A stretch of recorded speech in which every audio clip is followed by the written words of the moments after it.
আসসালামু আলাইকুম। আশা করি তোমরা ভালো আছো। তোমাদের তো আল্লাহর রহমতে আমরাও ভালো আছি।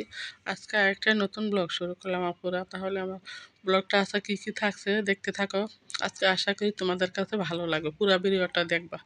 এই যে দেখো, তোমার ভাইয়া শালগম, কুমড়া, বেগুন নিয়ে আসলো। আমার এতটুকু বয়সে আপুরা আমি এত বড় বেগুন দেখি নাই, লাউর মতো। এই যে দেখো, এগুলা কি হাইব্রিডের বেগুন নাকি দেশি বেগুন জানি না। এই যে দেখো, আজকে আমাদের রান্নাতে থাকছে মনে করো এই যে শালগম আর বেগুন ভাজা। কারণ আমাদের আবার দুপুরের মনে করো রাত্রে, দুপুরে খাবো আর রাত্রে তো মনে করো দাওয়াতি আছে। দাওয়াতে কি কি খাইলাম পুরা, তোমরা পুরো ভিডিওটা দেখতে পারলে বুঝতে পারবা। এই যে দেখো, বেগুন অর্ধেক নিলাম ভাজার জন্য আর শালগম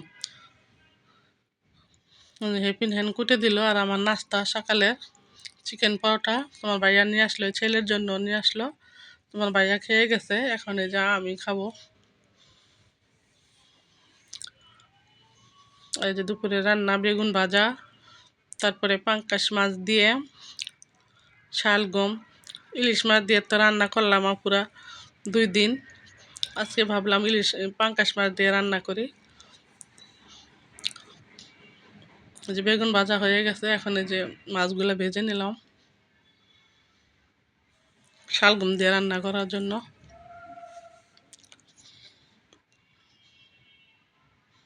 ওই পাশে মাছগুলো ডিম জালে ভাজা হইতেছে, কারণ ভাজাও খাবো।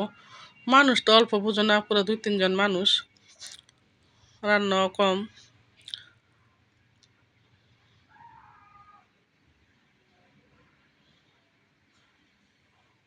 পেঁয়াজগুলো ভাজা হয়ে গেছে, এখন অল্প ঝোল দিয়ে দিল হালকা করে। মনে করে এখন হলুদ মরিচ দিয়ে দিবে, কারণ শালগমে তা পুরো বেশি হলুদ মরিচ খাবে না, কারণ হালকা পাতলাই লাগে।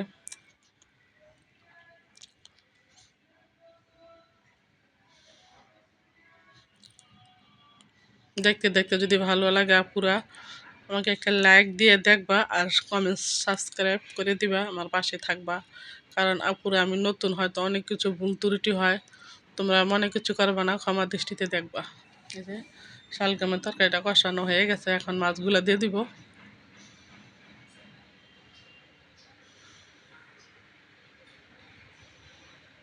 এই যে ভাবিদের ঘরে আমাদের আবার দাওয়াত, আমার যার ঘরে দাওয়াতে আছে, কী কী রান্না করছে কী কী থাকছে তাই তোমাদের সাথে একটু শেয়ার করলাম। পিঠা, তারপরে যে চিংড়ি মাছের ভর্তা, তারপরে রোস্ট,